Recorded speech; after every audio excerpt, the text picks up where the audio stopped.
Today's show is a technique to help students improve their presentation skills quickly. Episode 543, Speed Presentations. The 10-Minute Teacher Podcast with Vicki Davis. Every weekday, you'll learn powerful, practical ways to be a more remarkable teacher today. Today we're talking with Rob Donatelli. Now, we have some other shows we've recorded about brain breaks, but Rob, you have something cool you do called flipping class presentations. How does this work? When I was a younger student in middle school, going through high school, a lot of times when we did class presentations, we would have to get up in front of the class where there's 25, 30 people, and every single person would stand there and give their PowerPoint presentation or whatever it was they were sharing. And I would just find that during those days, I mean, a couple of them were probably really interesting, but I would find myself not engaged, very bored. As a teacher, I thought, well, how can I do presentation a little bit differently in my class? And don't get me wrong, sometimes it is nice when a student's giving a speech of some sort to get up and do an individual presentation. And it has its place, but I think there's another really cool way to do presentations, and I call it flipping class presentations. And so whatever you have students do for a project, let's just say for entrepreneurship, 'cause I'm a business teacher, you have them make a poster, maybe it's just a one or two PowerPoint slide, or you have them do a video about a famous entrepreneur that they want to highlight. What you do around the room, depending on your room, and I'm very fortunate, we are 1-to-1, we have laptop devices. And so I will set two groups up, and I will take group one, and they need to take their laptop and they go set up a station around the room somewhere. And then group two, they're kind of like the spectators and they're floating around. And so what I will then do with the ones and the twos is I will pair the twos up with a one. So the one is presenting to a two. So it's a one-on-one speed presentation. It's almost like speed networking, a sharing session. It does a couple things for the students. One, it gets them multiple times to present in front of their peers about something that they did, and they get to master their content and present it in a creative way. They also get to practice their verbal and nonverbal skills over and over and over again. Whereas if they got up and they did a quick presentation for a minute or two, they do that one time. I actually make them do the same presentation 7 times in a row. Oh, wow, 7, because I do it, but I require it 3 times before they present to the class, to peers, because they do get better every time.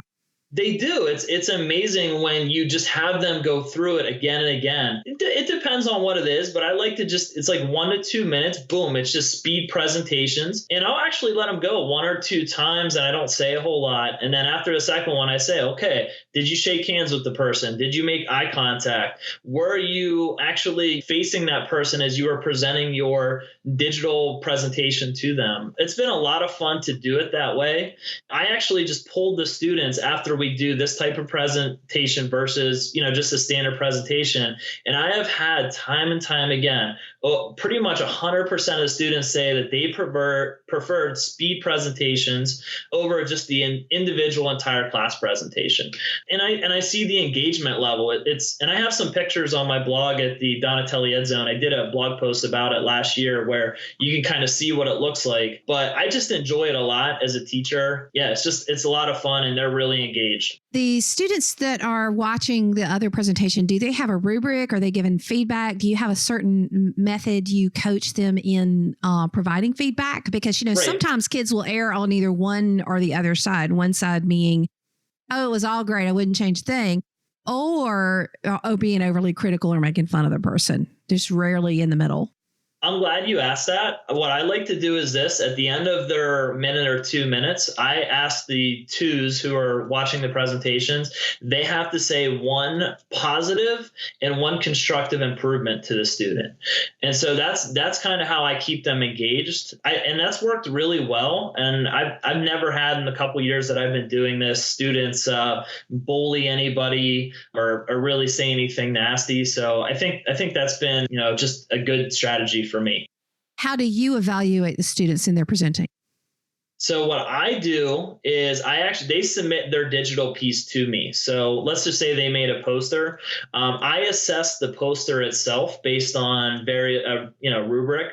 But then as the students are doing their presentations over and over again, what I'm actually doing is I'm walking around the room circulating, and I try to I do hit on every single student, and I look and I see how they give their presentation. So I kind of just do a simple speaking rubric for them, and I watch them do it over and over again, I'm looking for eye contact. I'm looking for using good, strong verbal skills. So I think that works really well, and I give that feedback back to them the following day after I've graded everything. So tell us the grade you teach, the subject you teach, and how often you use this technique. I teach business and computers, 9 through 12, variety of different courses from entrepreneurship to accounting to life skills and business. And I would say I teach a trimester model. So it's 60 days that we get the students. And I like to do it between 2 to 3 times in the class. Sometimes I will do different variations of it in a class like the life skills and business, where the students, they really need to be practicing those soft skills and communication skills, because that class is all about getting a job, interviewing, and networking. So in a 60-day class, I try to do a big kind of presentation like this 2 to 3 times. Excellent. Now, do you do this technique before you have them do the presentation in front of the class or after? So I will. It depends on the presentation. Sometimes in my management leadership class, I had the students write a speech about a famous or just someone that they're really inspired by as a leader.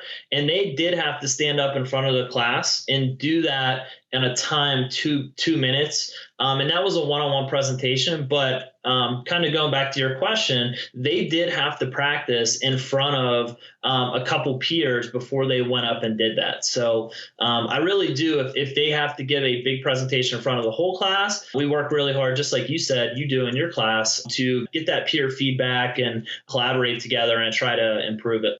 Because students, when they write a speech, often just it means they create slides, but they don't think about what they're going to say. I don't know why that happens, but I think adults do it too. So, Rob, thank you for this technique. And I think this is a great technique for improving presentation skills as well as those soft skills of interviewing and such. So thank you, Rob. Thank you, Vicki, for having me on. Today's challenge is to try speed presentations in your classroom or in your teacher professional development. And remember to tweet me at CoolCatTeacher and let me know how it goes, or to share your tips for teaching presentation skills.